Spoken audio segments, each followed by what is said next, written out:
some massive changes are coming to V Rising, including the release of version 1.0, which overhauls nearly every gameplay element. Let's discuss the biggest changes coming not only with the full launch of V Rising, but the new area, boss mechanics, weapons, and more. It's going to get a lot more difficult in a moment.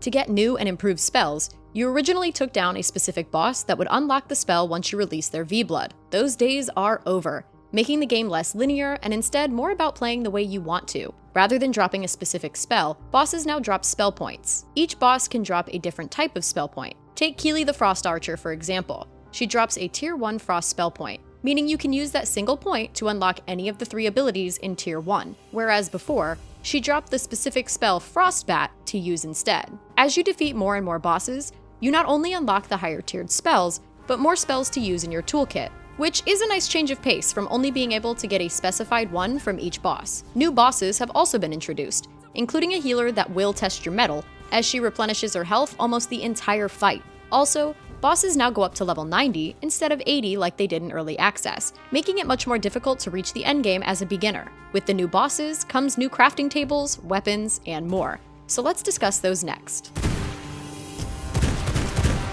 Though we don't have an exact number of new tables, there are a few that stick out among the rest, as the new Ancestral Forge can bag you some extremely powerful new weapons. Shattered weapons must be put back together at the Ancestral Forge using various materials such as the merciless version of the weapon, and crafting materials like radium alloy and greater blood essence. Once put together, they form a base level 20 weapon that can be upgraded with even more materials, giving them a higher gear level and better base stats. For even more hefty weapons, players can use the anvil to curate weapons using Dark Silver. And even though Dark Silver isn't new, Dark Silver pistols and the longbow are. This gives range-favoring players more options, as before the game was extremely melee-focused. The pistols come from a new boss, Jade the Vampire Hunter, and the longbow now drops from the old boss, Lydia the Chaos Archer.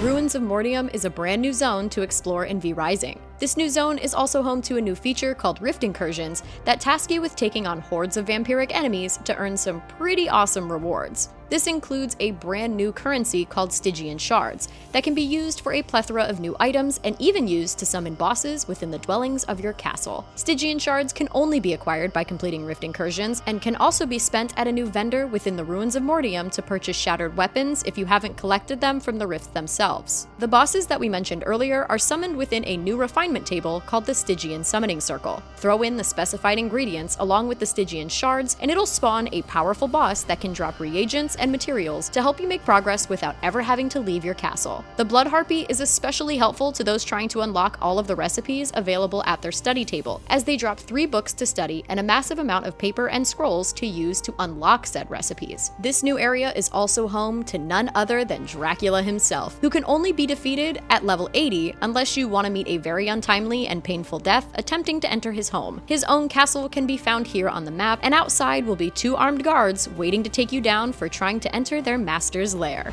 Death is not the end. That's going to do it for the biggest changes coming to V Rising with the latest 1.0 launch. For more, head on over to our growing wiki pages, and as always, for all things gaming, stick with IGN.